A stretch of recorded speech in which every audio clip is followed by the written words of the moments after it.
Les hommes, il fallait les manipuler parce que eux nous manipulaient, parce que eux n'avaient pas les codes, parce que eux ne savaient pas nous respecter. Nous devions trouver des astuces et des clés afin de leur montrer quel était le respect qu'on méritait.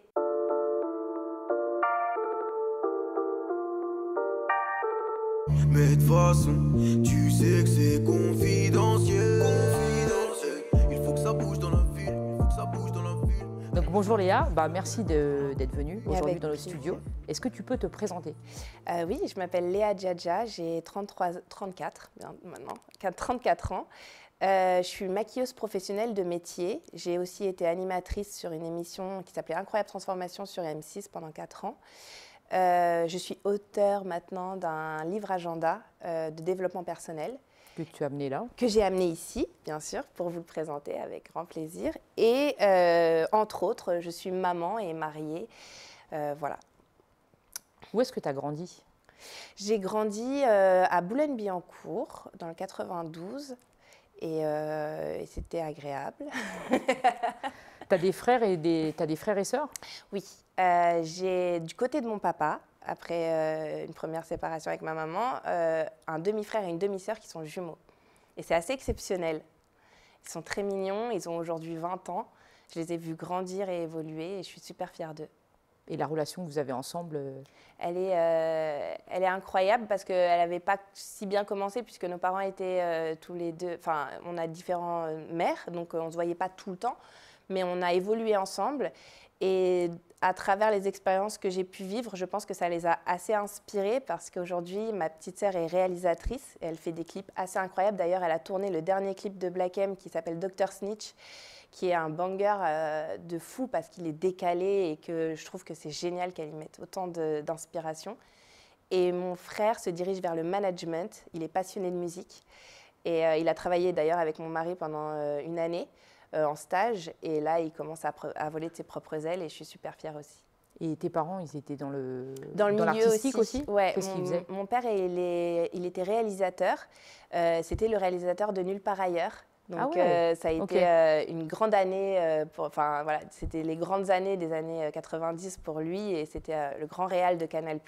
Il a aussi monté l'émission Le Zapping, qui a été un précurseur de ce qu'on voit aujourd'hui dans les petits extraits. Et ma maman était productrice, elle l'est toujours d'ailleurs, mais en ce moment elle est plus consultante dans les boîtes de prod, mais elle était productrice à l'international. De fiction et de... Pub, film, clip, pas mal de choses. Ouais. Ok, c'est pour ça que les enfants, notre environnement en tout cas est dans l'audiovisuel et on s'y sent à l'aise. Ouais. Oh, c'est cool. Est-ce que tu allais du coup sur les plateaux de Canal? Oui, j'ai passé pas mal de temps sur les plateaux de Canal quand j'étais petite avec mon papa qui réalisait ses émissions. Donc je traînais dans les plateaux, dans les loges, sur les tournages, etc. Mais je t'avoue que ce qui me plaisait le plus, et c'est là où tout d'un coup ça devient cohérent, c'est que j'aimais souvent le HMC. C'est l'habillage, coiffure, maquillage, donc c'est les loges on va dire. C'est là où je traînais le plus. Et je suis devenue maquilleuse. Et tu as rencontré justement des maquilleuses, Exactement. C'est toujours les mêmes équipes ou ça... il y avait eu beaucoup de turnover? Alors aujourd'hui, j'en retrouve encore, j'en croise qui m'ont connue petite, mais c'est un métier qui se développe énormément. Et le maquillage, maintenant, il ne reste plus un maquillage naturel télévision. Aujourd'hui, on s'en sert pour faire des vraies émissions incroyables et ça peut tout changer. Je parle par exemple de l'émission Drag Race, qui est une de mes préférées et qui met justement en avant le maquillage et tout cet art de la beauté en avant. Et les filtres, ça n'a pas un petit peu cassé justement le métier de maquilleuse? C'est vrai que c'est un bien comme un mal, les filtres, parce que ça a permis à pas mal de personnes de se sentir plus à l'aise face à la caméra et en même temps de ne pas laisser s'ouvrir leur vraie perception d'eux-mêmes, puisqu'ils ont cet aperçu et cette représentation d'eux sous filtre. Donc forcément, eux-mêmes n'arrivent pas à se voir comme ils sont. Donc c'est le truc dommage. Mais après, je ne pense pas que ça mette vraiment un frein au métier, parce que ça reste... Et puis c'est un métier hyper large. On a le théâtre, on a le cinéma, on a l'artistique. On a la télé, voilà. Les photos, on peut s'épanouir dans différents domaines en tant que maquilleuse. Quand tu retournais à l'école, Tu te l'as raconté auprès de tes copines en disant ouais, moi j'étais, je suis là, je vais Tu sur les parles de plateaux de l'école de maquillage ou Canal. l'école Non, publique? l'école quand tu étais Ah petite non, justement. non. Et où tu étais plutôt discrète, tu le disais pas. Non, j'étais plutôt discrète et puis même à l'époque, c'était pas quelque chose qui était perçu comme incroyable comme aujourd'hui. Là, on parle de l'année 91, 92, 93. La télé, ça restait de la télé. C'était même limite un saut métier, on va dire, puisque dans le sens où c'était pas très cérébral, c'était surtout du divertissement, etc. Donc, c'était pas aussi influent qu'aujourd'hui. Mais c'est surtout que je ne comprenais pas forcément le métier de mes parents. Comme aujourd'hui, mes enfants ne comprennent pas forcément notre métier. Genre, ils regardent leur père partir en tournée. Ah, tu vas danser, t'amuser, chanter, gagner de l'argent comme ça. D'accord. Ouais, c'est vrai que quand on est petit, on n'a pas conscience. On n'a pas forcément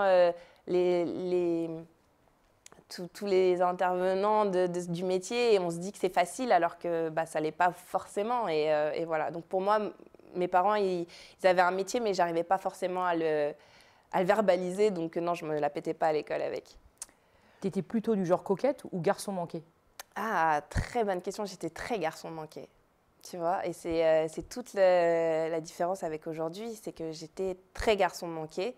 J'avais beaucoup de mal avec ma féminité dans le sens où je n'arrivais pas à remplir tous les codes féminins qui étaient représentés par la société, forcément. Aujourd'hui, avec l'ouverture de l'information et le fait qu'on puisse voir tous les profils différents qui existent, on a plus de facilité à s'accepter comme on est, alors qu'avant, on avait genre un seul modèle, la poupée Barbie, et on n'avait pas d'artistes autant éclectiques, on va dire, et donc j'avais du mal à me représenter dans ma féminité. Ouais, c'est vrai que c'était Pamela Anderson.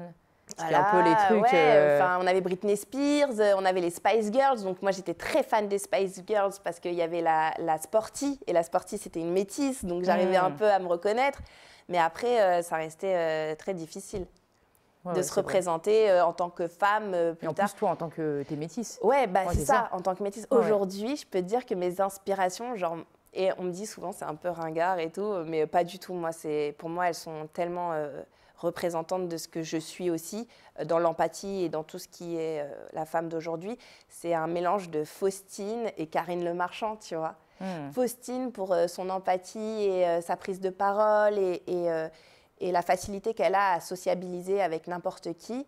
Et Karine Le Marchand parce que c'est la première tismée que je vois représenter une grosse émission sur une grosse chaîne et qui prend tout, quoi, qui porte tout sur ses épaules. Et moi, ça m'inspire de fou. À titre perso, moi, c'est vrai que quand j'étais perdue, quand j'étais plutôt adolescente, au niveau professionnel, quoi. Tu sais pas vraiment ce que tu veux faire, etc. Ouais. Toi, est-ce que tu avais déjà une idée de ce que tu voulais faire plus tard? Ah, j'en avais plein, mais elles ont pas du tout relié avec ce que je fais aujourd'hui. Je voulais travailler avec les animaux. Et d'ailleurs, je retrouve ça chez mon fils aujourd'hui. Je voulais soigner les gens. Et ça se retrouve un peu dans mon métier. Quand je maquille des gens et que je leur fais du bien, c'est un peu ce que je recherchais. Et après, comme tous les enfants, je me suis intéressée à plein de choses et j'ai testé plein de trucs aussi. Je suis une grande testeuse. Donc aujourd'hui encore, je fais des métiers que j'aurais pas imaginé faire, comme animatrice télé, c'était pas du tout dans mes ambitions, mais qui me plaisent énormément parce que par l'expérience, j'ai appris énormément de choses, à me découvrir surtout moi-même, et c'est le plus important. J'ai vu que tu avais étudié l'anglais à Chicago. Ouais. Comment tu as fait pour te retrouver là-bas? En fait, ma tante, elle est partie très jeune pour étudier à Chicago. Elle est devenue avocate. Elle a fait le American Dream. Elle a trouvé son mari là-bas. Elle s'est mariée et elle a eu sa carte verte. Et voilà, du coup, elle vit à Chicago. Et je suis partie à l'âge de 18 ans quand j'avais terminé mes études et que j'étais un peu perdue et que je ne savais pas trop quoi faire. Je ne voulais pas reprendre des études ou une formation sur quelque chose parce que je ne savais pas si ça allait me plaire vraiment. Donc ma mère, elle m'a dit, apprends. Et entre autres, et je le dis, c'est très intime, mais j'aime bien partager aussi mes expériences difficiles. Ma maman, elle a été atteinte d'un cancer du sein. Et au début, je l'ai beaucoup soutenue, mais quand c'est devenu un peu difficile, pour elle, c'était compliqué que je la voie comme ça. Donc c'est une sorte de sacrifice de notre part à toutes les deux où on s'est dit on va s'éloigner un petit peu pour que quand on se retrouve, ce soit pas que sur ces images difficiles, etc. Et puis je savais qu'elle était très bien encadrée et tout, donc elle m'a dit pars rejoindre ta tante à Chicago. Et une fois à Chicago, il fallait pas que je tourne en rond dans un appartement. Donc j'ai été fille au père, donc je me suis occupée d'enfants et en même temps j'ai commencé des cours d'anglais pour pouvoir manipuler la langue d'une très bonne façon. Donc on va continuer l'interview en anglais. So I can do this. Non, I can't. Du coup, est-ce que tu as senti vraiment une différence avec la France? Oui. Ah, énorme. Mais je t'avoue que j'avais 18 ans. Aujourd'hui, j'en ai 34. Waouh. J'ai du mal. Hein. Aujourd'hui, j'en ai 34 et j'ai oublié un peu, mais de ce que je me rappelle, la vie aux États-Unis, elle est totalement différente dans le sens où il y a tellement de personnalités fortes et différentes qu'en fait, on ne peut pas te bloquer dans une case. Et moi, c'est ce que j'avais vu. Ça veut dire qu'en France, il fallait que tu sois soit maquilleuse, soit coach sportive, soit animatrice, mais tu ne pouvais pas tout être en même temps. Alors que les États-Unis, ils ne te mettent pas de blocage comme ça. Tu n'es pas constitué pour être ça ou être ça. C'est genre, tais-toi et montre-nous tout ce que tu es capable de faire. C'est vrai, c'est vrai. Quand on voit les artistes, les rappeurs, montre-nous tout ton potentiel. Comédiens, rappeurs, chanteurs, humoristes.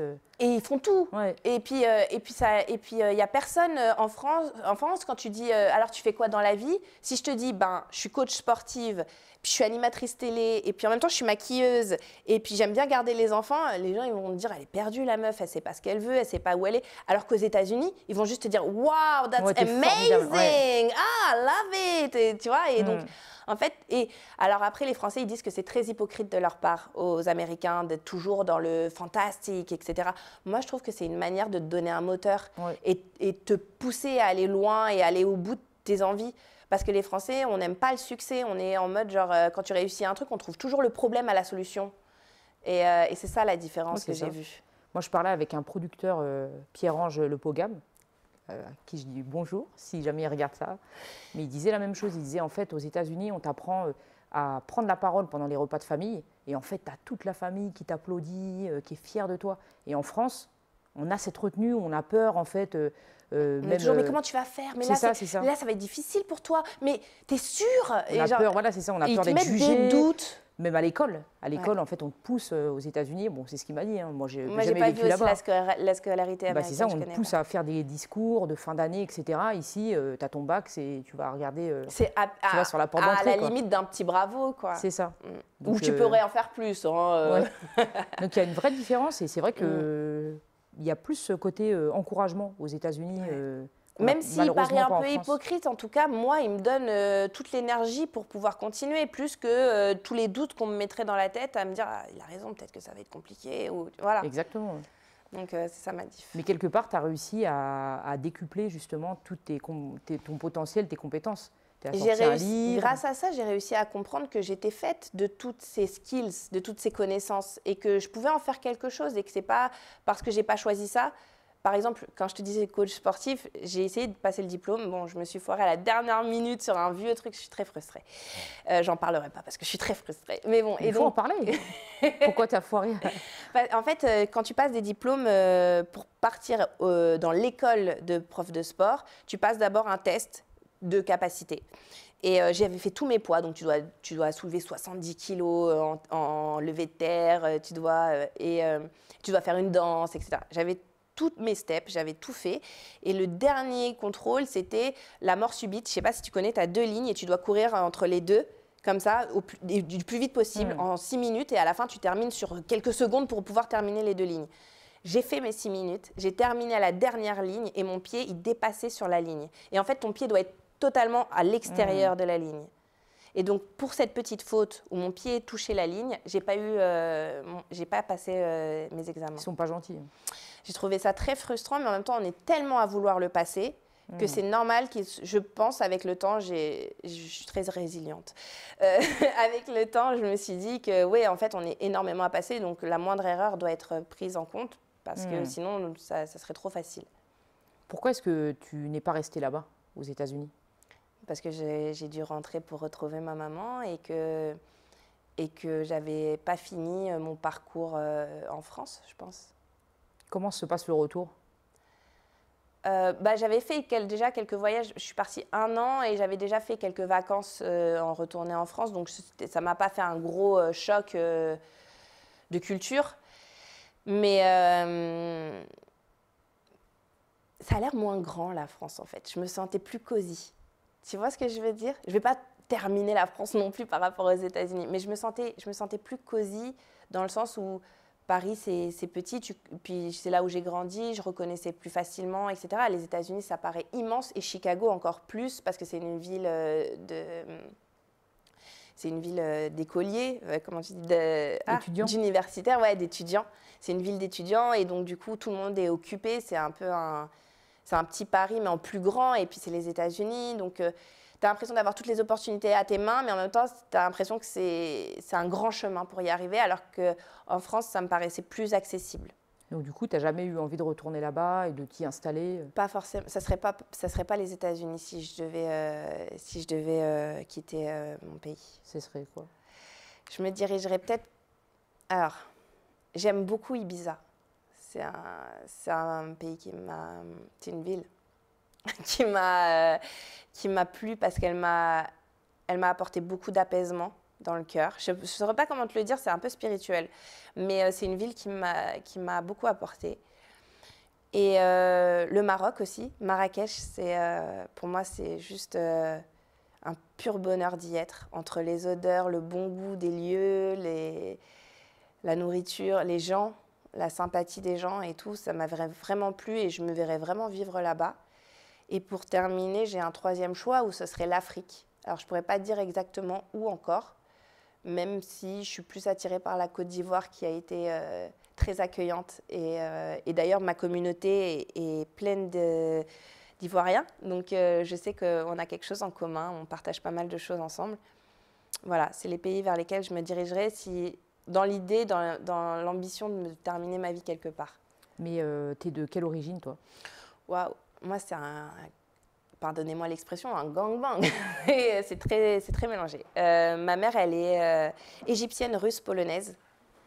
Et mon père, il est béninois, français. Espagnol, si je vais chercher plus loin.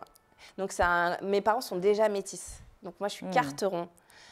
Et je suis un assemblage de plein de cultures différentes. Donc, je ne peux pas te dire je vais te faire un plat de mon pays, mais je peux te dire que je suis très ouverte et j'accepte beaucoup de choses. Même pour tes enfants, les futurs prétendantes. À la différence de mes enfants qui, eux, ont un père qui a une culture bien fondée et bien ancrée, qui est celle de la Guinée, Conakry. Donc, ils commencent à parler le pulaar, ils sont très proches de leur famille paternelle et de la mienne aussi, mais du moins, avec leur famille paternelle, ils partagent aussi justement toute cette culture qui vient des 2 parents. Et qui leur apporte une certaine stabilité aussi, j'ai envie de te dire.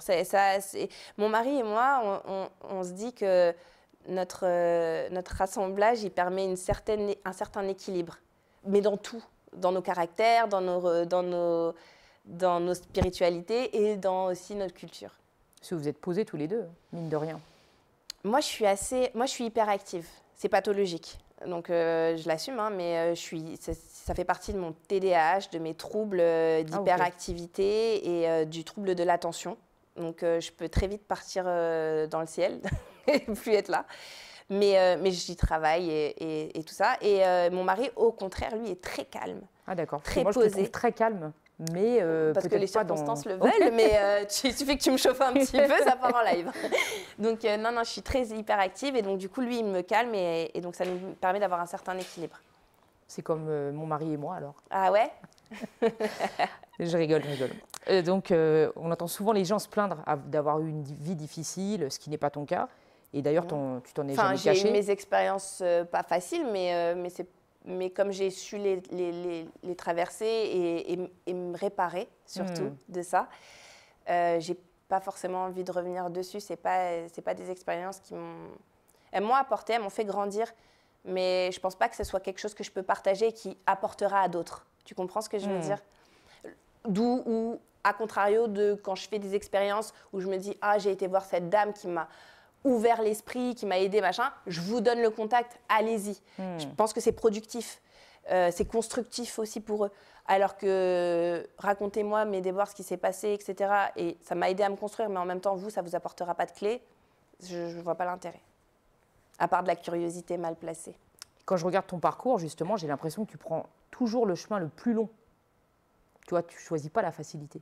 Tu sais ce Pourquoi? qu'on m'a dit une fois? On m'a dit, tu es un peu comme c'était cet exemple de cette personne qui fait 2 pas en avant et qui en fait 3 en arrière. Je pense que ça fait partie. Alors après, c'est ceux qui sont ésotériques ou pas, mais moi je pense que ça fait partie de mon signe, les cancers. C'est un peu ça. Moi, ça a été désigné un peu comme ça, où en fait, on avance, on évolue, mais on est très dur avec nous-mêmes. Donc on est obligé de prendre du recul sur ce qu'on a fait pour pouvoir vraiment le ressentir et se dire « Ok, ça c'est fait, je peux passer à autre chose ». Et moi, quand je vis une expérience, je la vis en premier lieu, mais après j'ai besoin de prendre du recul sur cette expérience pour pouvoir apprendre de toute la globalité de cette expérience et de me dire « Ok, ça c'est fait, c'est acquis, je peux passer à autre chose ». Donc ouais, je prends du temps. Et puis j'ai décidé aussi de passer par les escaliers, là où il y avait plus de facilité, que ce soit avec mes parents ou mon mari. Aujourd'hui, il y a souvent des gens qui reviennent vers moi en me disant « Mais pourquoi tu lui dis pas de te mettre sur une émission ou machin? T'as des bras, vas-y, serre-toi-en ». Et en fait, c'est pas mon goal.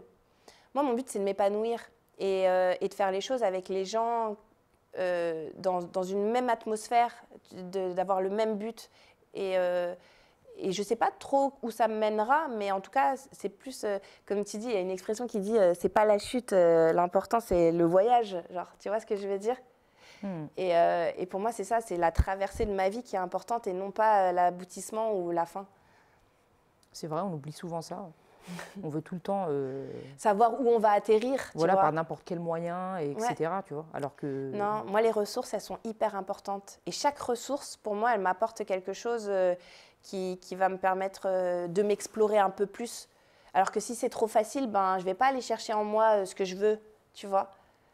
Et en plus, même la victoire, elle est plus savoureuse et plus... Totalement. Quand c'est de toi-même, quoi. Totalement. Et pas parce que tu as été branché par un tel. Des fois, je fais des travaux et c'est dur, tu vois. Et je me dis, putain, c'est dur. Est-ce que je me suis pas lancée dans un truc trop dur? Et je me dis, non, si c'est dur, c'est que ça va me plaire à la fin. Parce que quand tu as mis beaucoup de travail, tu es satisfait. Donc, j'ai vu dans plusieurs de tes interviews, tu parles de... Tu m'as stalké. Bah, il faut bien quand même, je fais un peu mon travail. Hein. Tu parles de ton enfance et puis de ta rencontre avec Black M. Ouais. Ça fait un peu partie des deux. Hein. Je l'ai rencontré, j'étais encore un peu une enfant. Mais entre-temps, Léa, elle fait quoi? Avant Black M ouais. Ou avant Black M? Ouais. Avant Black M, je l'ai rencontré, j'avais 19 ans. Donc on n'est pas sur une longue partie de vie. Mais avant lui, j'étais toujours dans les études. Donc j'ai fait un BEP secrétariat que je n'ai pas forcément continué. Je me suis cassée un peu avant parce que ça ne me plaisait pas. J'ai testé le travail très vite. J'ai été assistante maternelle, j'ai commencé par ça. Ensuite, j'ai été vendeuse chez Tam. J'ai été assistante de casting. Et là, je suis rentrée un peu plus dans l'audiovisuel. Parce qu'à la base, je voulais vraiment pas que mes parents soient des pistons. Donc, assistante maternelle, je me suis dirigée vers tout ce qui n'allait pas vers eux. Et en fait, je me suis rendu compte que là où vraiment mon cœur se sentait à l'aise, c'était dans des milieux familiers comme l'audiovisuel. Donc, je suis rentrée en assistante de casting. J'ai fait de la bande-annonce aussi pour M6. Donc, création de bande-annonce, etc. C'était hyper intéressant. Ça m'a beaucoup enrichi, toutes ces expériences. Ça m'a permis de devenir l'adulte que je suis aujourd'hui. Et ensuite, je suis partie à Chicago. Et à Chicago, avant de revenir vivre en France, il fallait que je me trouve quelque chose parce que je ne pouvais pas revenir et juste être un fardeau pour ma mère ou ce genre de choses. Et c'est ma tante, pas celle de Chicago, une autre, qui m'a dit « Mais tu sais, je te vois, tu es très attirée par le maquillage, malgré que je ne me maquillais pas, etc. Mais j'étais très attirée par la coquetterie, même sans l'utiliser. » Et elle m'a dit « Tu devrais tester une école de maquillage, ça pourrait te plaire. » Et j'y suis allée un peu sans conviction, mais une fois arrivée sur place, c'était cool de reprendre l'école, dans des circonstances qui me plaisaient, du coup. Et puis, et du coup, de cette école, je suis sortie et j'ai commencé à travailler tout de suite avec d'autres plans que ceux de mes parents, par l'école, justement, qui s'appelle Make Up Forever, qui m'a permis de faire des stages sur la Star Academy, sur des gros projets. Et c'est là où j'ai commencé à rentrer dans mon propre game. Et voilà. Et tu n'as jamais lâché? Et j'ai jamais lâché, mais j'ai jamais tenu non plus. C'est-à-dire, je me suis laissée bercer un peu par les opportunités qui se présentaient. En fait, j'ai une sorte de mantra qui me dit, quand on te propose quelque chose, ne dis pas non. Dis, je vais réfléchir au pire, même si tu sais que c'est non. Tu dis, je vais réfléchir, tu y reviendras, mais ne dis pas non. Et j'ai souvent ce réflexe de, même si ça ne me plaît pas, je me suis retrouvée dans des galères, je te jure, hein, pour avoir dit oui, justement. Mais parce que j'aime bien ce côté, fais-le. On ne sait pas ce qui se passe après. C'est pour ça que quand on t'a appelé, j'ai dit, dit je vais réfléchir. Et quand je suis arrivée là dans le quartier, je me suis dit, est-ce que je n'ai pas... J'ai pas dit oui trop vite? Non, je rigole. Et en fait, non, tu vois, et encore une fois, je suis surprise de cette spontanéité qui m'apporte des belles rencontres et une belle expérience. Bah merci, en tout cas, c'est vrai que tu as dit oui directement. Donc, ça me fait plaisir. Tu as vécu l'ascension du groupe Section d'Assaut, du coup, oui. de l'intérieur. Oui. Comment ça s'est passé? Je t'avoue qu'on n'était pas... on s'attendait pas, on s'y attendait pas. Moi, personnellement, encore moins. Quand j'ai rencontré mon mari, il me disait oui, je fais de la musique, mais il n'était pas connu et il n'en vivait pas. Donc pour moi, c'était encore qu'une passion ou quelque chose qu'il faisait à côté, un hobby. Et j'attendais qu'il me dise ce qu'il voulait vraiment faire dans la vie. Et lui, il était déterminé. Il m'a dit, ah non, mais c'est ça va être mon métier, je vais gagner de l'argent. Et je l'aimais tellement que je me disais, bon, c'est pas grave, je vais travailler fort et puis on trouvera un petit HLM, on va s'en sortir. Et genre, je me sentais bien, tu vois, dans cette idée. Et en fait, du jour au lendemain, tu vois, nous, on prenait le métro, on faisait nos courses. Bon, on était encore des jeunes, hein, 19 et 24, tu vois, donc on habitait chez moi. J'avais mon propre appartement à cette période-là. J'avais déjà mon indépendance. Et il était venu vivre chez moi. Et avant qu'il gagne sa vie, moi je payais le loyer, ma mère m'aidait un peu aussi. Je travaillais au Mama Shelter en tant que serveuse, en plus de mon maquillage. Donc après l'école, j'ai fait le Mama Shelter en tant que, pas serveuse, mais hôtesse d'accueil. Et après, je travaillais à côté en tant que maquilleuse. Et la vraie fois où je me suis rendu compte qu'il y avait un vrai changement, que ça avait switché, c'est leur premier concert. C'est le concert, tu sais, là où les lettres, elles sont en rouge. Je ne me souviens plus de la salle. Vous l'avez, non? Triptyque, Bataclan. Non, pas Bataclan. Triptyque? Non, pas Triptyque. Nouveau Casino. À Bastille. Si, c'est pas le Bataclan. À Bastille, il y a une petite... Les Sauvages ou un truc comme ça. Enfin, c'est une petite salle où ils font des concerts. Bref, c'était pas connu, c'était pas incroyable, mais bon, c'était leur premier concert où ils faisaient un vrai concert. J'avais invité mon père d'ailleurs, parce que j'étais tellement fière. Et on sort, et moi je passe par les coulisses pour le rejoindre, et on sort par la porte artiste. Sauf que tout le monde connaît les portes artistes, donc il y avait une sorte de foule de meufs qui attendaient à cette sortie. Et genre, t'as la section qui sort, et et tout le monde crie, on entend les cris, tu vois. Et on sort et tout, et je vois la foule, et on n'avait jamais vu ça avant. Et je m'attendais vraiment pas à ça, genre. Et t'as une foule de meufs qui arrivent et qui lui sautent dessus, et moi, il me tient la main. Tu sais, on sort, on se tient la main. Et on était très amoureux, c'était les débuts, tu sais, quand les débuts, tu tiens la main de ton mec tout le temps et tout. Genre, t'as la main moite, c'est pas grave, c'est pas grave. Et on sort, et genre, les meufs, elles sautent sur lui. En mode, genre, je veux une photo, elles le tiennent par le bras, le cou, le machin. Et moi, je me fais pousser. Et je me fais pousser au point où, genre, tu sais, t'as une petite marche, et je loupe la marche, et je tombe dans le caniveau. Ah ouais. Tête, cheveux, vêtements, tout mouillés. Et t'as Barack Adama derrière, et lui, il peut être témoin de ça, qui sort derrière et qui voit la foule sur Alpha, et qui me voit, moi, par terre, et qui me prend la main, et qui me dit, ça va, et tout. Et je dis, ouais. Et c'est là où je vois Alpha avec toutes les filles autour de lui, et c'est là où je prends conscience et je me dis, ah ouais, on est rentré. Je vais me marier. Non, non, mais d'ailleurs, je crois qu'on était déjà mariés. Mais non, mais pour dire que je me suis dit, il y a un vrai changement là. Là, il va se passer quelque chose où il va falloir soit t'acceptes, mais parce que c'était pas du tout dans mon ambition. Genre, quand j'étais plus jeune, genre à 18, 19 ans, tu sais, quand il dit, oui, mon mari, il sera, moi, je me disais... en tout cas, mon mari, ça sera jamais un fouteux. Tu vois, genre, j'étais dans cette délire où je me disais, non, notoriété, tout ça, les groupies, je veux pas, etc. Et là, je me suis dit, putain, tu t'es pris dans la gueule tout ce que tu voulais, hop, et tu vas devoir le vivre, en fait. Parce que c'était un amour inconditionnel et que je sentais qu'il était pur et qu'il était vrai et que c'est pas ça qui allait mettre en péril ce qu'on avait commencé. Donc, voilà. Je sais, c'est le micro. Ah merde, excuse-moi. Du coup, je dois recommencer tout le... Non. Je vous ai fait un roman, tu me dis si je suis trop longue. Hein. Ah non, pas du tout, c'est très bien. Il y a un aimant, il a dû partir. Ah merde. Et dedans, il est en dessous l'aimant? Ah, il est là. C'est bon, je l'ai. Je fais comme ça et je fais comme ça. Je te laisse faire. C'est toi le pro. Non, ça fait partie de l'émission. Chacun son chacun. Nickel. Merci. Ça va, ça te va les questions? Ouais, total. Mais t'as vu, je me laisse emporter et tout. Tu Non, me mais dis c'est bien, justement c'est si très je bien. m'embarque un peu trop. Il faut que ce soit vivant. Hein. J'aime Alors, bien Madame Cyril, vous êtes j'aime bien heureuse? raconter ma vie. Non, mais c'est bien. C'est OK. Bon, on reprend. De toute façon, ça va pas couper. On le mettra alors. Justement, toi, quand tu as vu tout ça, t'as pas eu peur quand il partait en tournée? Si. Bien sûr. Bien sûr que j'ai eu peur. Même encore aujourd'hui, j'ai peur. Mais c'est pas... c'est pas de la jalousie. C'est...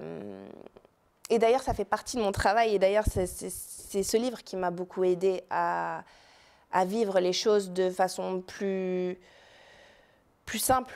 Parce que c'est des scénarios que tu te fais. Et bien sûr, je m'en suis fait des scénarios. Bah, c'est un rappeur connu, qui a la cote, plutôt beau gosse. Et aujourd'hui, à l'époque non, mais aujourd'hui, il a de l'argent, donc c'est attirant, c'est encore plus attirant. Il est avec sa grosse voiture. Moi, là, je sais qu'il a sa grosse voiture, il se promène dans Paname, oh là là, et je sais que ça fait flambeur. Il a fallu beaucoup d'années dans notre couple pour arriver à trouver justement cet équilibre qui nous permettait de nous dire que quoi qu'il se passe, notre amour, il est plus fort que ce qui peut arriver. Et que ce qu'on a construit aujourd'hui, c'est pas lié à ce qu'on fait, c'est lié à ce qu'on pense. Tu vois ce que je veux dire ou pas? C'est-à-dire que si tu as cet état d'esprit où tu te dis, ben, j'ai choisi cette personne pour finir ma vie. C'est pas tous les jours tu remets tout en question. Oui, il y a des disputes. Oui, il y a des fois des petits coups de « Ah, tu la t'aimas quand même !» Ce qui est normal, c'est un humain, tu vois.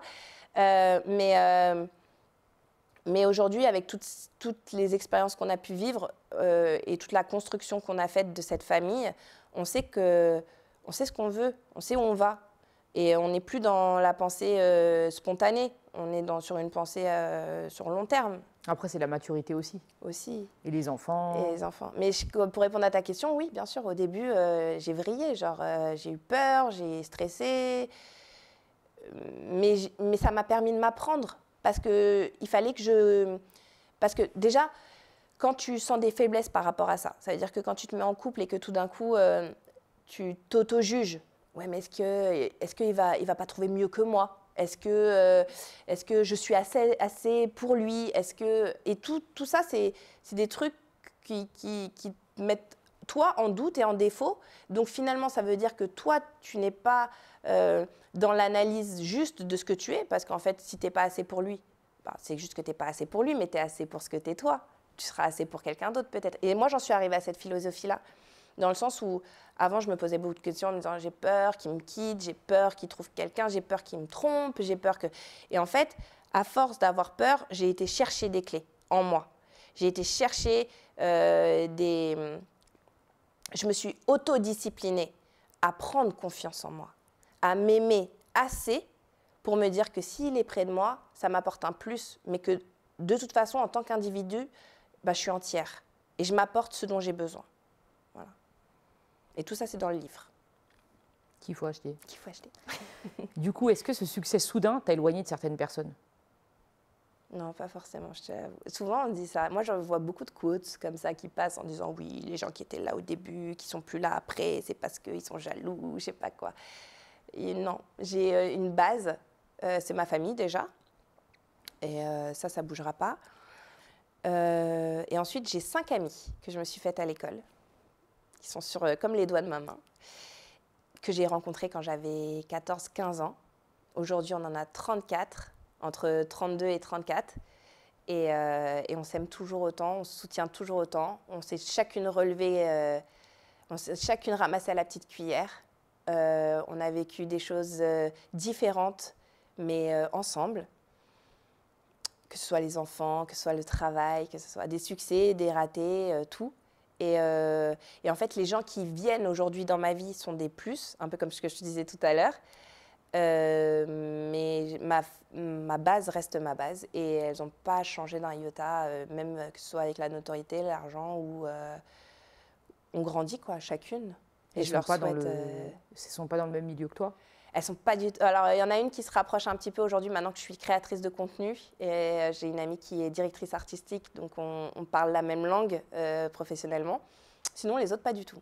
Enfin, il y en a une qui est passionnée de maquillage, qui est d'ailleurs beaucoup plus douée que moi dans son métier, mais qui ne le fait pas comme métier. Elle le fait comme hobby et aujourd'hui, elle maquille d'autres gens pour le plaisir, mais ce n'est pas son métier principal.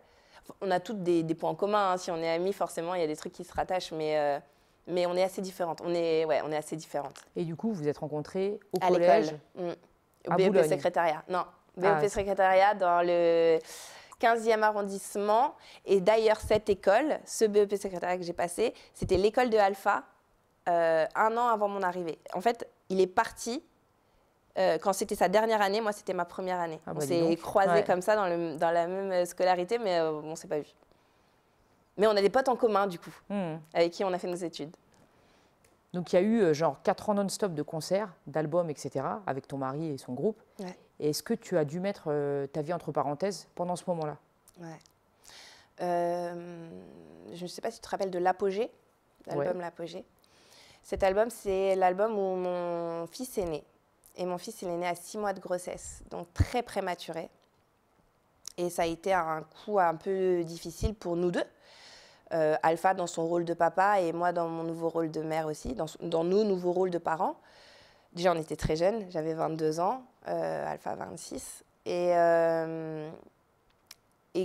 commencer sa vie de parent avec déjà des difficultés médicales, et quand tu es jeune, ça a été une épreuve.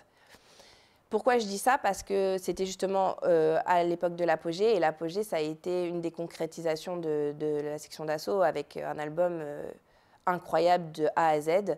Donc là, la popularité a augmenté au maximum, les promos, les émissions, les tournées et tout ça. Et c'était quelque chose dont je n'avais pas l'habitude. Et ça tombait juste au moment où j'avais le plus besoin de soutien, où j'avais le plus besoin de me sentir épaulée, ouais. Et puis pas toute seule dans cette épreuve. Et donc Alpha, il a été peu présent pendant cette période, même s'il a été d'un grand recours mentalement, parce que voilà, il ne m'a pas abandonnée et il est resté aujourd'hui le père affectueux que je connais. Mais ça a été pour moi la traversée du désert. Ouais. Ça a été 8 mois, donc 4 mois à l'hôpital parce que lui devait terminer son développement en couveuse. Et après 4 mois à la maison sous bouteille, donc je suis devenue un peu infirmière. Je devais m'occuper de cet enfant qui peut-être allait avoir des séquelles. Il n'en a pas, grâce à Dieu, et il va bien. Mais à l'époque, on avait beaucoup de doutes et ça me mettait une grosse pression en tant que nouvelle maman à 22 ans de savoir comment j'allais gérer cette situation, etc. Et je ne voulais pas embêter Alpha dans ce qu'il devenait. Donc pour moi, ça a été une sorte de sacrifice. Aujourd'hui, je le sais, je l'assume, je le dis. J'ai sacrifié on va dire ces 2 premières années, mais pour le développement de mon enfant, et aujourd'hui, je suis très, très fière. Mais ce qui m'a valu à moi des séquelles sur un lâchage de rampe total, où il y a un moment donné, je me suis regardée dans le miroir et je me suis dit, c'est pas moi. Je ne suis plus là, en fait, j'existe plus. Parce que c'était mon enfant, Alpha quand il est rentré, et puis en dehors de ça, je n'avais pas d'existence. Et ça a été très difficile. Il y a des jours où je ne prenais même pas de douche. Genre, je n'avais pas l'impression de devoir faire quoi que ce soit pour moi. Je n'existais pas. C'était pas un espèce de baby blues, tu penses? Si, sûrement. Il devait y avoir le post-accouchement qui rendait la chose aussi difficile à vivre. Mais en soi, il y avait des soins médicaux, il y avait du stress sur ses points vitaux. Il y avait... Ouais, c'était compliqué. Voilà. Comment tu as fait pour dépasser tout ça? Faut le lire. Non, en vrai, il faut le lire pour savoir, parce que dedans, justement, pour légitimer tous les conseils et les clés que je donne, je raconte un peu mon histoire. Par exemple, là, je tombe sur chaque mois, en fait, mais ce n'est pas daté. Hein. Il est pas daté, donc on peut le prendre et l'enlever quand on le souhaite. Et donc, c'est par semaine, tu as lundi, mardi, mercredi, mais tu n'as pas les jours qui vont avec, donc tu peux le prendre. Et chaque mois, je te mets une confession de ma part, et celle-ci, par exemple, elle concerne comment j'ai appris à m'accepter. Donc moi qui pensais que j'existais pas et que j'avais pas de légitimité à me maquiller, à me sentir belle, à prendre soin de moi, à aller faire un tour chez le coiffeur, et ben je me suis, comme la question que tu m'as posée, c'est comment tu as fait, je me suis fait un agenda. Ça à la base, avant que ce soit un livre marketing comme il l'est, c'était un petit agenda où je me suis autodisciplinée à me donner des contraintes, c'est-à-dire tu vas aller quand même faire ce masque lundi, tu vas faire ton masque du matin, un masque soin, tu vas faire ton sport le mercredi et tu vas le faire. Et même si c'était compliqué, dans ma journée, j'essayais de m'organiser afin que cette chose-là, elle soit faite. Parce que cette chose-là, elle est pour moi et que si je prends soin de moi, je prendrai encore mieux soin des autres. Et ça, je l'avais compris en lisant des livres de développement personnel. En fait, la vraie réponse à ta question, c'est j'ai commencé à lire des livres de développement personnel. Et c'est comme ça que tu as réussi à... Tu savez, j'aurais pu la faire courte. J'ai commencé à lire des livres de développement personnel. C'est intéressant de mais voilà. Et après, c'est devenu cette chose-là. Parce que c'est des petites astuces que tu donnes aussi.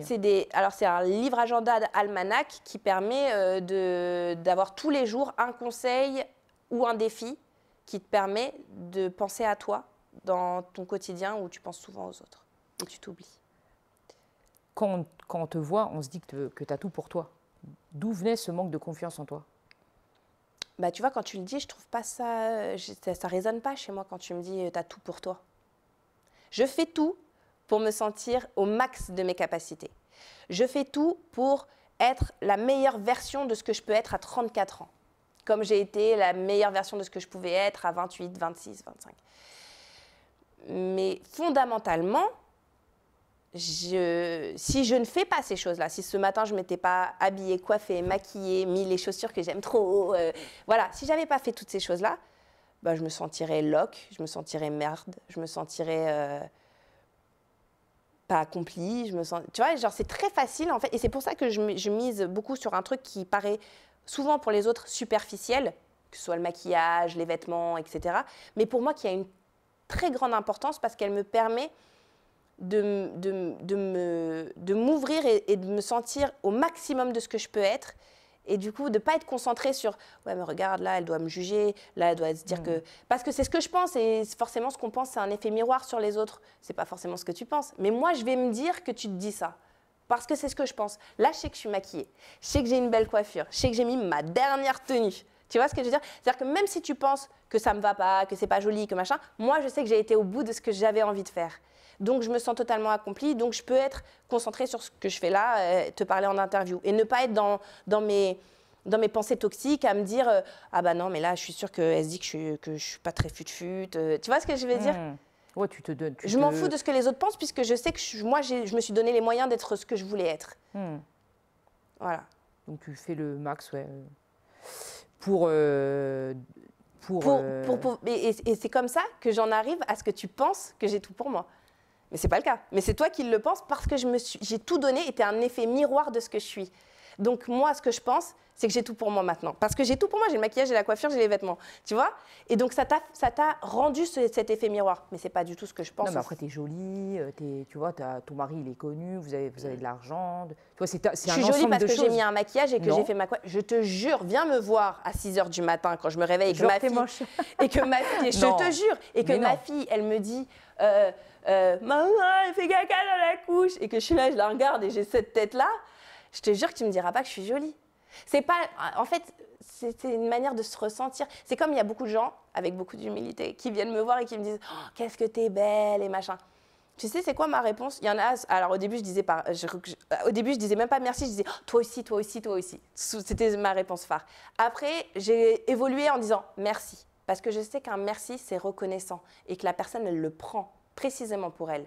Merci de me l'avoir dit. Et maintenant, j'ai encore plus évolué, où aujourd'hui, je dis même plus… toi aussi, ni toi merci, aussi, parce que merci, tu ne me l'as pas dit, hein, bien sûr. Merci, d'ailleurs. Merci, je suis désolée. Mais tu n'as pas dit toi aussi. Toi aussi, tu es une très jolie femme. Non, mais si, parce que c'est le cas.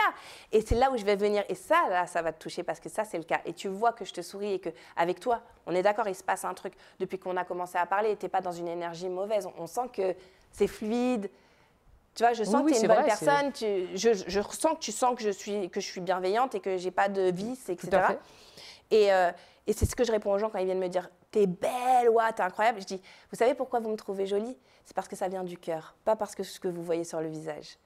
Parce que mon cœur, je le nettoie. Mon cœur, j'en fais quelque chose de sain et propre. Et j'enlève ce point noir qui me permet de me dire que, tu sais, quand tu vois une jolie femme, tu te dis « Oh là là, elle est trop belle, ah, ses chaussures ». Et ben, tu vois, quand on a ce réflexe, des fois, quand tu vois une meuf, tu es au restaurant, tu vois une meuf, elle a des super belles pompes. Tu vas la regarder un peu comme ça, parce que tu as kiffé ses pompes. Mais toi, tu vas pas le dire, tu vas la regarder. Qu'est-ce qu'elle va penser? Elle va dire, ah, mais elle me juge là. Elle est en train de me regarder de haut en bas, elle me juge, ça se trouve, elle a la rage, c'est une rageuse, c'est une jalouse. Pour casser ça tout de suite, moi, ce que je fais, parce que tu peux le voir dans mon regard, des fois, tu as l'impression que je suis une rageuse, alors que juste, j'ai grave kiffé tes chaussures. Et ben, je le dis. Je suis au restaurant et mes copines, elles sont hyper gênées. Genre, elles détestent quand je fais ça. Et je fais ça avec tout le monde et elles ne me supportent pas. Elles me disent, Léa, putain, t'es gênante. Et genre, c'est toute ma vie de faire ça. C'est-à-dire que même si, et comme les Américains, comme je te disais tout à l'heure, ça peut paraître un peu hypocrite. Si tu le veux, soit. Pense que c'est hypocrite. En tout cas, moi, je te l'ai dit comme je le pensais. J'adore vos chaussures. Elles sont incroyables. Et là, t'as cassé tout le vice qui pouvait se passer dans le mode ah mais regarde mais c'est toi qui m'as regardé et tout, ouais, en plus. Tu vois, parce qu'il y a plein de meufs en mode parano de fou et on se fait des scénarios et comme je te le disais à la base c'est un scénario, c'est pas forcément ce que là et c'est ce que tu projettes finalement. Donc il faut casser cette projection tout de suite. Quand les gens ils viennent me voir en me disant waouh, t'es trop belle, etc. Je vais pas me la raconter en disant ah merci, je suis belle, je sais. Non, je suis plus dans l'idée, je pense que vous me trouvez très belle et que vous avez envie de me le dire parce que vous sentez que mon cœur il est pur et que justement je travaille à avoir un bon état d'esprit et à avoir un bon cœur et je pense que c'est ce qui enjolive ce que vous voyez. Parce que moi j'ai vu des meufs, attention c'était des avions de chasse, hein, mais je les ai approchées un peu de près, je peux te dire que leur état d'esprit et leur manière de communiquer, elles étaient tellement dégueulasses qu'elles sont que finalement je les trouve plus finalement si belles que ça. Ça et ça reste qu'une enveloppe, tu vois. C'est vrai, c'est vrai. Comment tu fais toi pour que tes enfants au quotidien ne ressentent pas tous ces coups de blues ou ces baisses de morale que tu as eues ou que tu peux avoir? Je peux pas, c'est la vie, c'est leur expérience. C'est grâce à ça d'ailleurs qu'ils vont pouvoir se construire et devenir les êtres humains qui seront demain. Moi, mon fils, il a des frustrations. Il rentre de l'école, il me dit parce qu'il a redoublé. Ah, il va m'en vouloir. Mais il a redoublé. C'est quelle classe qu'il a redoublé? Le CM2. Mais parce que je me suis dit, je préfère que tu aies toutes les armes possibles pour aller en 6e, que de te lancer en 6e et que tu te sois perdu et qu'à partir de là, ça capote. Donc je préfère qu'on se donne toutes les armes possibles. Donc on a choisi tous les deux qu'il redouble son CM2. Mais en revanche, ça lui laisse quelques frustrations parce que tous ses potes, ils sont partis en 6e. Et que dans sa classe, maintenant, les autres, ils le regardent un peu comme le grand. Et il lui dit mais t'as redoublé parce que t'étais bête. Et genre, ça lui fout un coup, tu vois. Il rentre à la maison, il me dit ouais, ils m'ont dit que j'étais bête parce que j'avais redoublé. Tu vois, il s'est pas dit oui, il m'a posé. Parce que moi, j'ai bien communiqué avec lui. Je lui ai dit qu'est-ce qu'il t'a dit exactement? Il t'a dit est-ce que t'as redoublé parce que t'étais bête? Il t'a pas dit t'as redoublé parce que t'étais bête. Tout ça, c'est des incohérences qui font que tout d'un coup, ça peut te flinguer un moral et puis ça peut te flinguer ta confiance en toi, etc. Donc, je lui dis reprends bien les mots. Et puis, arrête d'interpréter. Et puis, au final, c'était, tu vois, et j'essaye de remonter tout le truc avec lui. Donc, je leur donne quelques clés pour rien prendre personnellement. Tu sais, moi, j'ai les 4 accords. Ils sont dans ma tête. Tu connais les 4 accords Toltec? Tu les connais pas. Waouh, pour moi, c'est une base. Dans les accords Toltec, ne rien prendre personnellement. Et c'est vrai, dans la vie, on a beau te critiquer, on a beau te dire plein de choses, il ne faut rien prendre personnellement. Souvent, une personne qui parle, surtout pour critiquer sans que ce soit constructif, elle se parle à elle-même. Ça résonne en elle. Ce qui sort de son cerveau, c'est forcément quelque chose qu'elle a pensé. Donc, finalement, c'est un monologue qu'elle se fait. Et c'est comme ça que tu dois prendre la critique et c'est comme ça que tu dois prendre les gens qui font face à toi d'une manière assez négative, on va dire. Dans le sens où c'est pas toi qu'elle voulait juger. C'est juste elle est en train de se répéter un truc un peu comme si elle était en train de se parler à elle-même. Et je leur donne ces clés-là à mes enfants. Et je pense que ça marche. En tant que femme, on dit, on va dire, tu es souvent la mère de, enfin en tant que femme en général, tu es souvent la sœur de quelqu'un, la mère de quelqu'un. Est-ce que tu te rappelles de la première fois où on t'a présenté comme la femme de... Oui, bah, c'était l'histoire de ma vie. Parce que moi déjà, dès petite, avant d'être la femme de, j'étais la fille de. Parce que mon père, il était connu sur Canal+. Bon, en interne, hein, il n'était pas connu publiquement, mais il avait une forte présence dans le monde de Canal+, etc. Et donc, j'ai souvent été présentée comme la fille d'eux. Puis, je suis devenue la femme d'eux.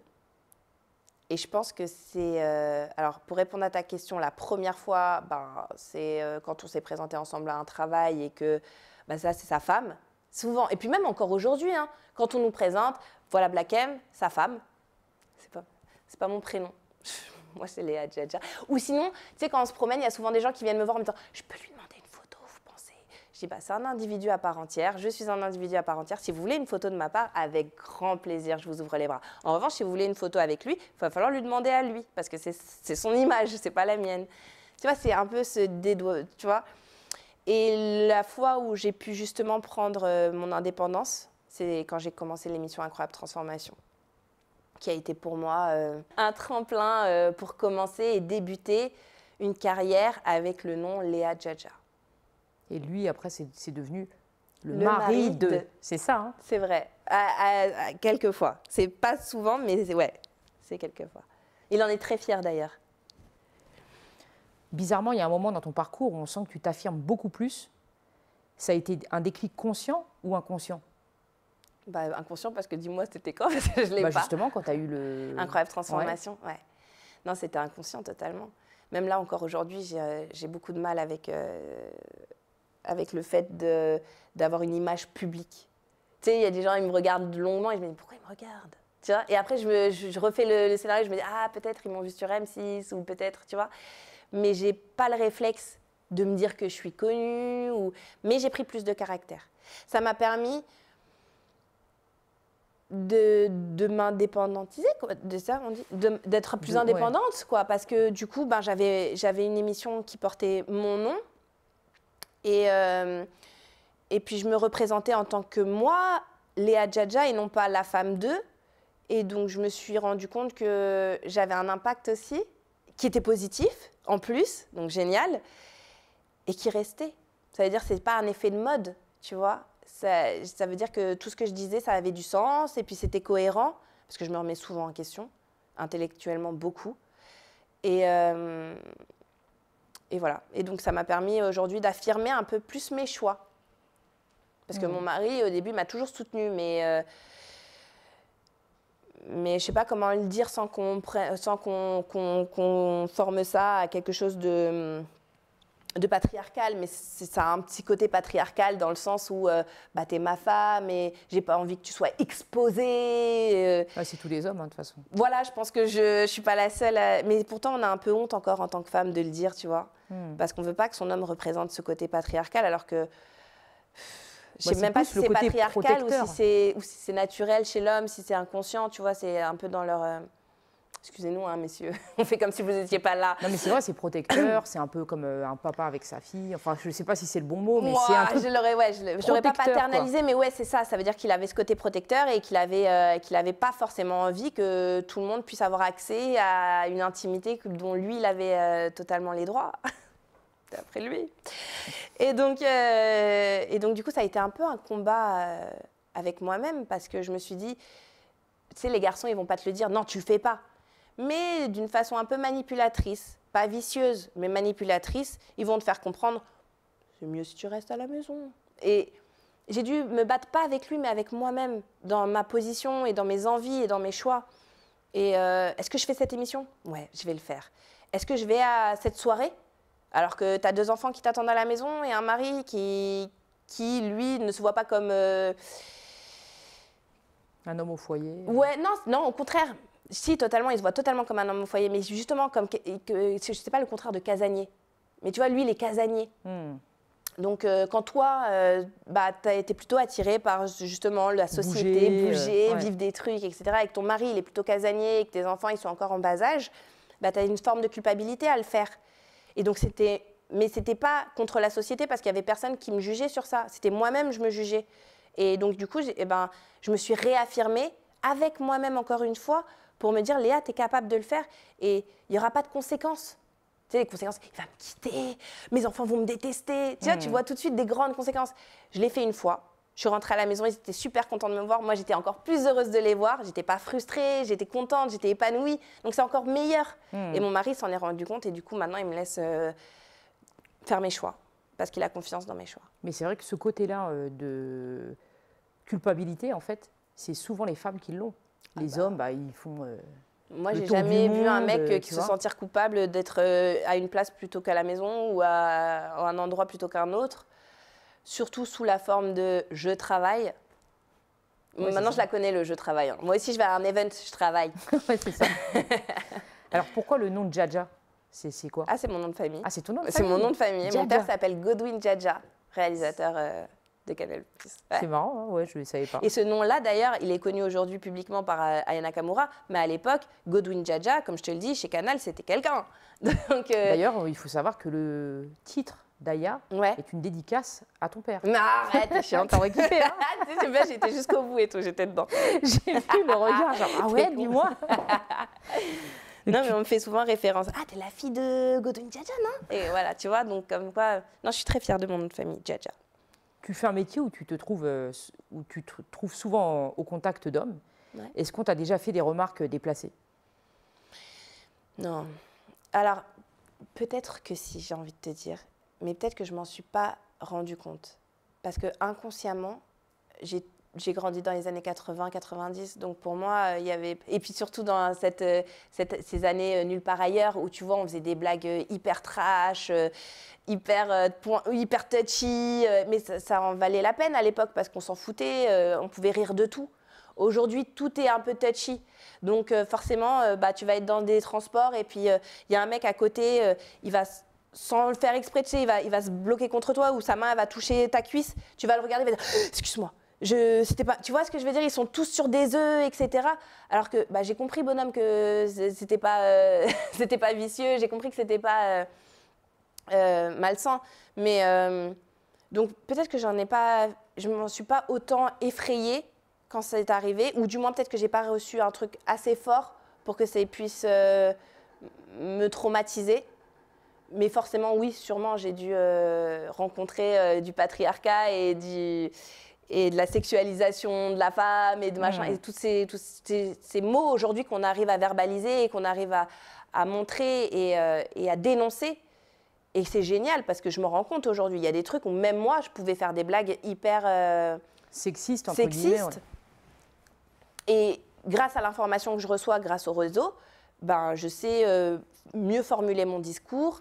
Et peut-être j'atteins moins des blessures chez d'autres, tu vois. Ça m'apprend, voilà. Est-ce que tu as le sentiment que dans ta profession, le comportement des hommes a changé depuis qu'il y a eu le mouvement MeToo? Totalement, totalement. Tu vois une vraie différence? Une vraie différence. Je pense que ça a été un combat gagné, les filles. Je pense que ça a été... Et qu'il n'est pas terminé, mais en tout cas, ça a été une guerre bien menée. Parce qu'aujourd'hui... ils se posent plus de questions. Déjà sur un non, ça ne veut pas dire oui, tu vois. Avant, tu pouvais dire non.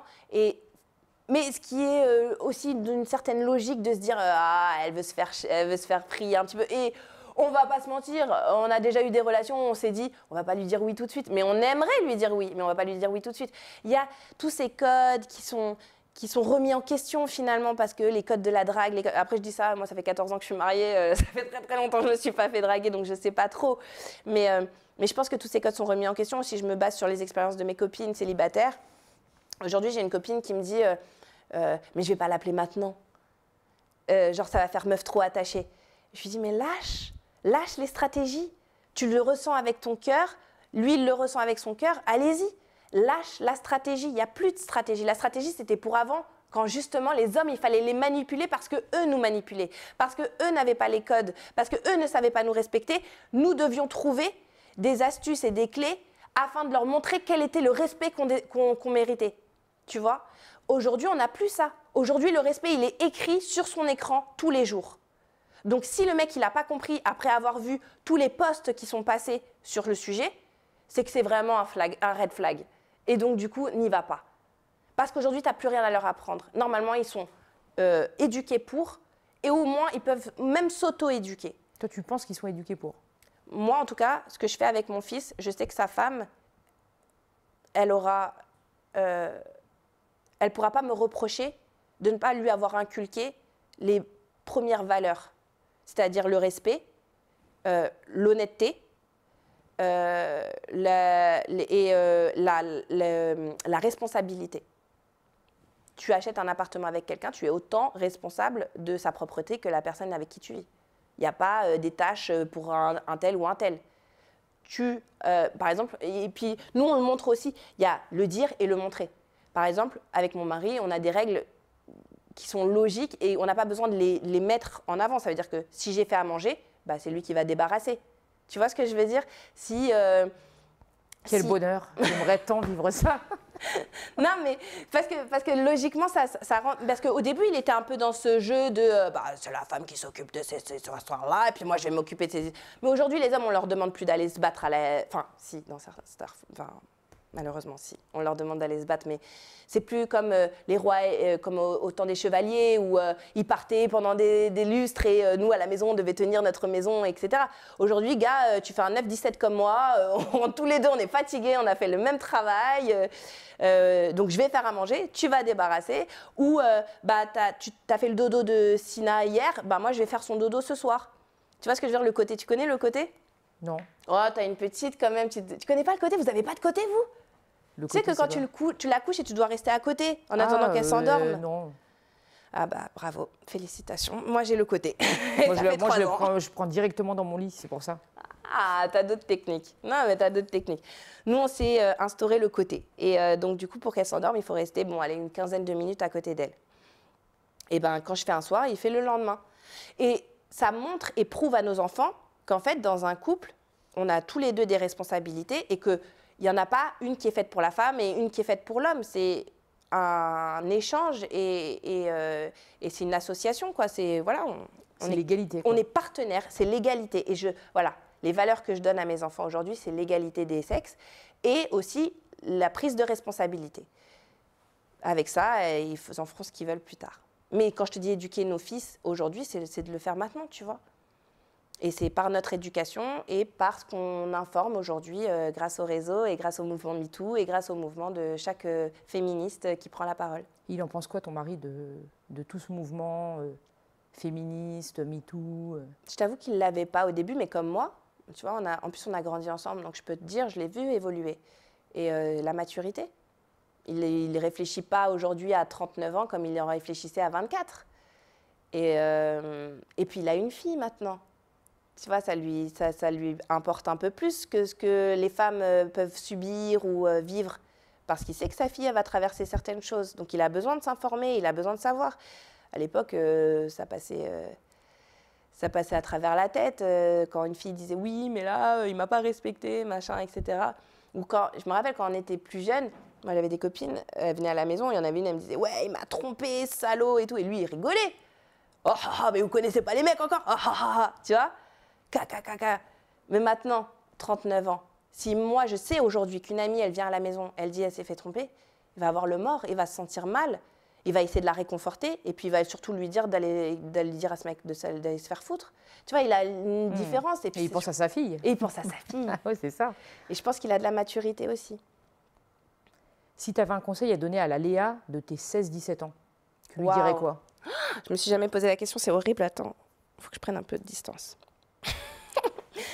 Parce que je le fais sérieusement, t'as vu comment je suis à fond. Qu'est-ce que je dirais à la jeune fille adolescente que j'étais? Qu'il faut que j'arrête de faire les choses en fonction de ce que les gens pensent et que je me fasse plus confiance et que je suive mes instincts. J'ai souvent refoulé mes instincts pour faire plaisir aux autres. Ouais, c'est ça que je dirais. Est-ce que tu as un dernier mot à faire passer, un message? Continuer à être belle et créative, parce qu'on est d'accord qu'on parle aux femmes ou aux hommes aussi. Aux hommes aussi, ouais. Bon, alors continuer à être beau et créatif, à délivrer de l'amour, parce que c'est le seul message qui reste et qui est bénéfique. Prendre du recul sur la vie et profiter surtout. Puis acheter mon livre. C'est pas une recommandation, mais c'est une obligation. Une obligation. C'est pas une obligation, c'est pas une recommandation. C'est juste pour dire que moi, ça m'a beaucoup aidé et que si vous savez pas par où commencer pour prendre soin de vous, celui-ci vous le dit. Voilà. Merci beaucoup. Merci à vous. Confidentiel, confidentiel. Il faut que ça bouge dans la ville, il faut que ça bouge dans la ville.